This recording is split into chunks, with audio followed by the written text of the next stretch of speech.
Wave 3 News troubleshooters John Boll and Natalia Martinez take you behind the investigation. Right now on Wave 3 News Now.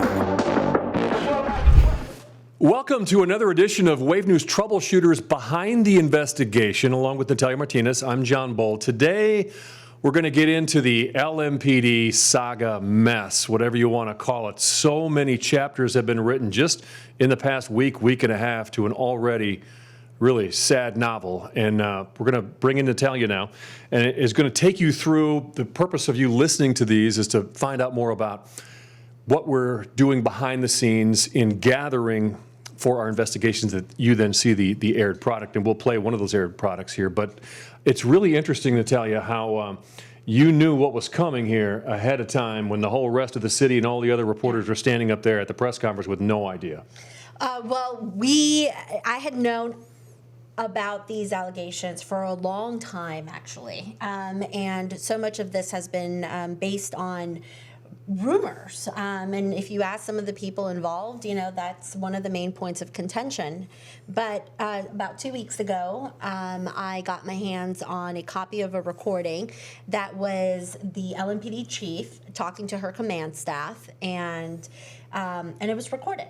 And in that meeting, she was upset at them. She's like admonishing them for being lax, for not working together. And she has this tone throughout the meeting. Was that it? Just lax and not working together? Or were there other things going on? Because she sounds really, really angry. That's like a coach in a locker room crushing the players. So a little backstory on that. I think that the chief has known for some time that her staff and not all her staff and not all her officers were behind her. And that's actually one of the things that she asks them. If you can't work with me, then there's the door. You have until 5 o'clock is what she tells them. Okay. So I think loyalty was very big to her, but it was kind of like this odd dynamic going on in that room. So let's play that. And so what ends up happening here, once you listen to this, once I'm preparing the story to air. Yeah, let's set this up a little bit better that day. Okay. So that day, I am going to air this recording. And early in the morning, at noon actually, I send a note to the police department saying, hey, I know of this recording. We are going to do a story today, 5 and 6 o'clock.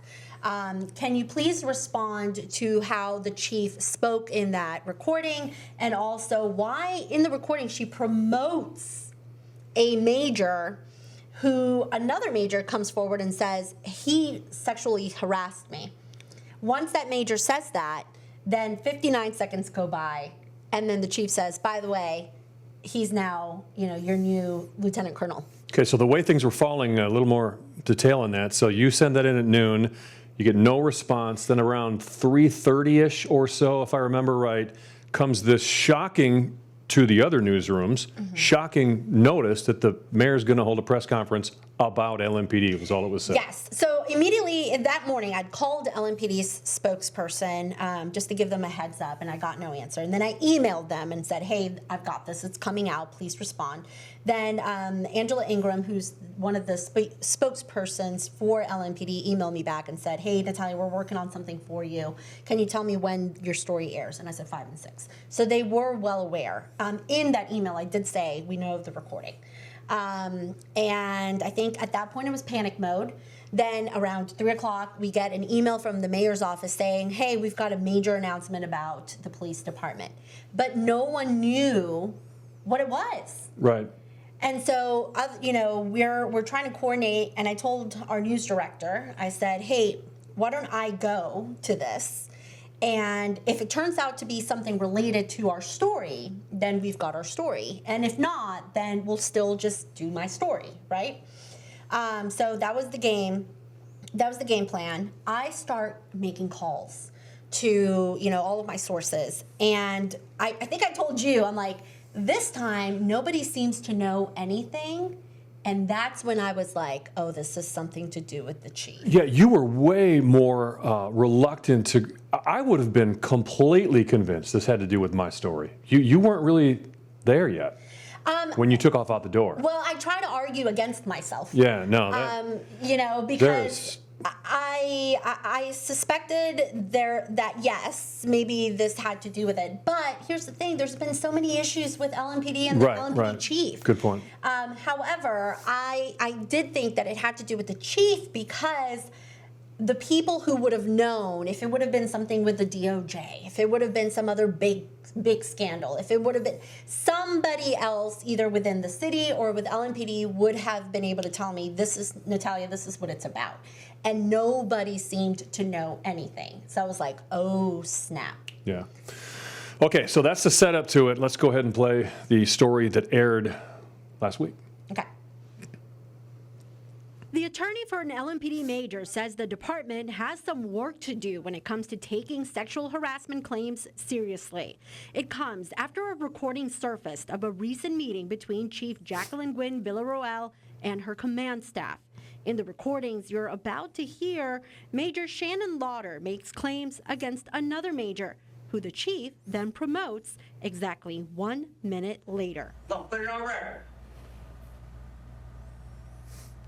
Today.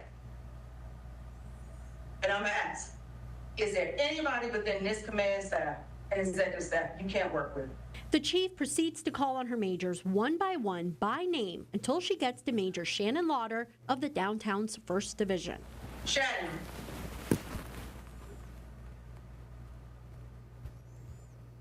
Sorry, I'm trying to unplug my volume. Yeah, ma'am, I cannot work with Major Kruger.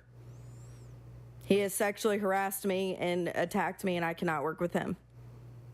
There is silence for 21 seconds before the chief continues calling on the remaining majors. Exactly 59 seconds after Lauder makes that accusation against Kruger, the chief announces his promotion to the top of her command staff. Your next lieutenant colonel will be Brian Kruger. The chief calls on a few more majors and then continues. Major Lauder, I've heard your concerns. And I understand that you cannot. And so we have to visit on the status moving forward.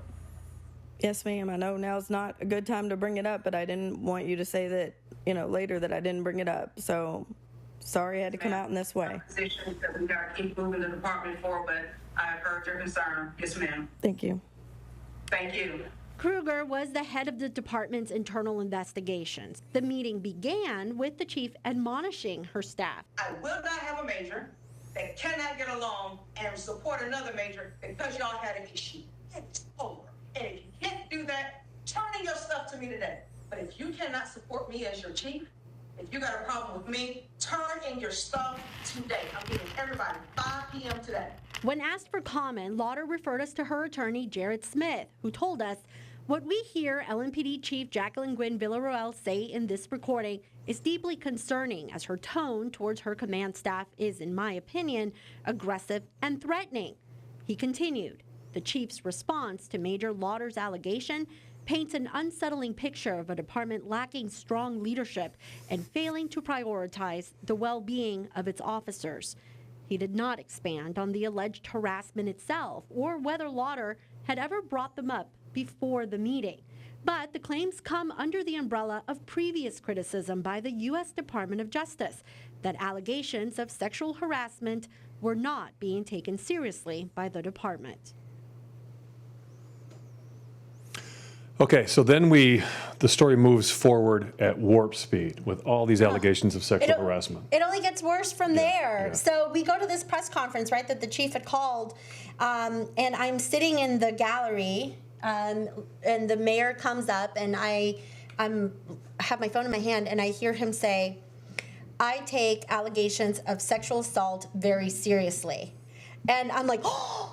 And I'm looking around the room, but nobody knows why.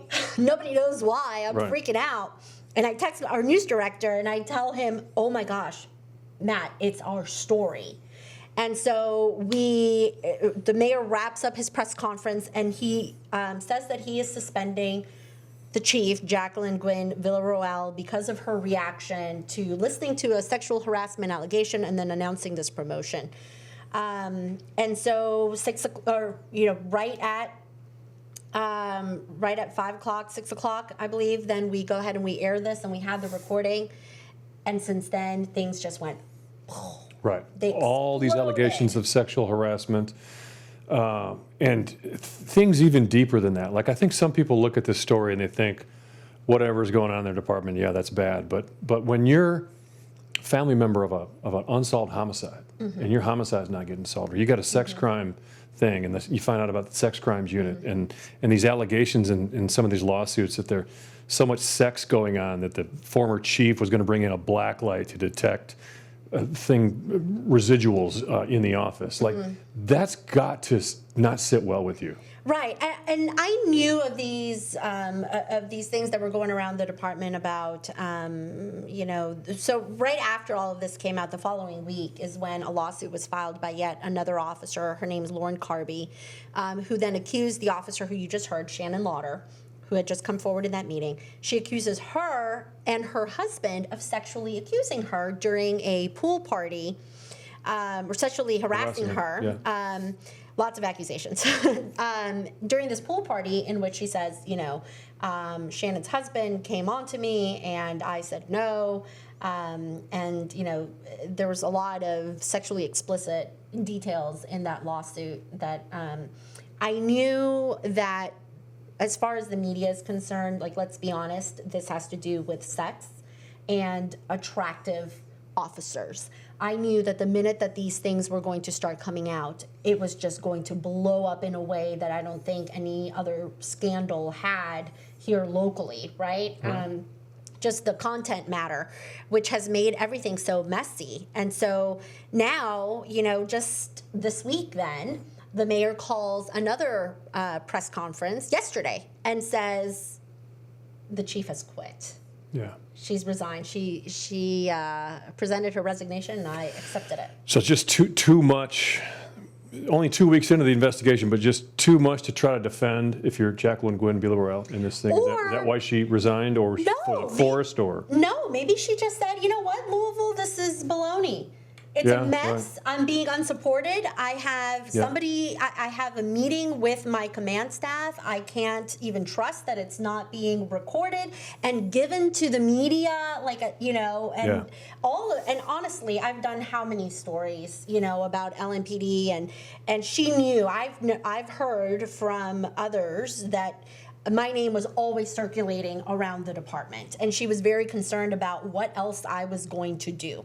And so, she can't even trust her command staff.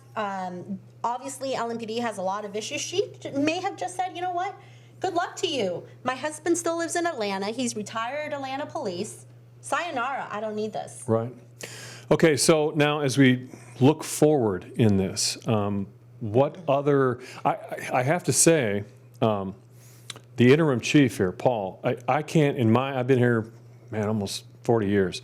I can't remember another candidate for chief or name being circulated for chief that's been as widely popular and encouraged and supported as Paul Humphrey, with the possible exception of Gene Sherrard, going back 20 plus years. Gene was really, really popular as he ascended into the role as well. But so he seems to have all the mojo behind him. But what are your thoughts going forward? I think Paul Humphrey has been a longtime officer, and he has been the face of LMPD during some of the city's most trying times, right? We've got Breonna Taylor, we've got the protests that ensued, we've got numerous scandals, we've got officer-involved shootings. The most incredible performance by a public official I've ever seen in my whole career in this business was the way Paul led that press conference releasing the body cam footage from Old National Bank. He said all the right things. People were raving. If you think about it, that press conference literally flipped public opinion about LMPD in one press conference. And of course, backed up by the act of the heroic officers. Right, absolutely. And I think that he has a lot of support. Like, that all helps him. I think the one thing that doesn't help him is the fact that he is LMPD. Yeah. And I think that there's a big sentiment from people who think if we're going to turn the tide, then we need to turn the tide altogether. However, I would argue, well, we tried doing that, right? We brought in Shields from another state, right, and then Jackie from another state, and that didn't seem to work out. So Paul has already been dealing with the Department of Justice for this possible consent decree and federal takeover, right? He knows the ins and outs. He knows the state of the department. He knows its problems. He knows the morale. He knows the players. He knows which officers probably need to go. Right. Right. So I think that he does have. He's young. He's ambitious. He has stuck through with the department for all this time. So I mean, maybe Greenberg keeps them. One thing that he did say, which I thought was an important detail, is that Greenberg said, we're not doing a search right now. Okay. And I thought that was smart because taxpayers paid money to have a search done for the last chief. Didn't uncover half the stuff. Right, and I mean, it turns out she had been found untruthful. She's technically a Brady officer, which is like you can't testify without that being disclosed in any type of criminal or civil hearing. Right. And so the situation with her, was it her brother? it was her brother-in-law. Yeah. So Jackie was found, the chief, Villarreal, this was 20 years ago in Atlanta. There was a criminal narcotics investigation into her brother-in-law, and other detectives saw her behavior a little fishy, a little suspicious. So they set her up, made a fake phone call saying that her brother-in-law was going to be, they were going to serve a search warrant at either his job or his home, and then put a camera to see what Jackie would do. And what ends up happening is she starts rummaging through the detective's files looking for the stuff on her brother-in-law. And then she goes off, makes a phone call for 7 minutes, and comes back, places the file back, and acts like it's nothing. When they asked her about it, she denied the whole thing. Then they showed her the video. Right. And she was untruthful. I mean, I think that today, to meddle with a criminal investigation would have potentially exposed her to a possible criminal investigation. Forget about policy, right? If you imagine, now I don't know what she did or didn't do, but imagine if she had any type of communication with that family member. That's like a criminal investigation. Right, yes. So too. apparently Greenberg did not know any of this, according to my sources. I tend to believe that, but there is a big disappointment in this company that we paid so much money for, and they didn't even tell us that. Right. How? That's terrible. Okay, so we were just talking last night about every day when we come into work in the news business here in Louisville, it's a repeat mode. It's every day we can guarantee there's going to be stories on the violence crisis, the JCPS crisis, and the police department crisis. Every day there are stories about those three things in our news. Do you see the tide turning now with the LMPD story in the crisis, or is there more shoes to fall here? I don't see it turning. I'm sorry. It hurts me. I know a lot of the officers personally. They're wonderful people. I see it. It's a dangerous job. It's even more dangerous in a city where there is almost zero police legitimacy and has a high level of violent crime. Imagine doing your job now. You thought you had a target on your back before? I mean, like, knock on wood. I am literally worried for some of these officers that are going to go right back out, do the same thing they do every day, because that's what they do, in a dangerous, contentious situation in a city that has no trust in you, and now you're a laughingstock, right? And so, I mean, honestly, it hurts to say this, but no, I don't think that LMPD is going to bounce back from this anytime soon. Okay. And I was just having a conversation with an officer, and I said, I think there's got to be a correlation between a lack of police legitimacy, and that means like people who actually like trust, or not even trust, but follow believe that police have the power and authority, right, to enforce the laws. That's like police legitimacy. And so there's got to be a correlation between a lack of police legitimacy and a lack of experience and intelligence within the people that work at the departments. Right? Because the smart ones aren't going to stick around. Right. So, I don't know, we're going to get into the situation of a chicken before an egg, and I don't think it's going to be anytime soon before this police department can bounce back.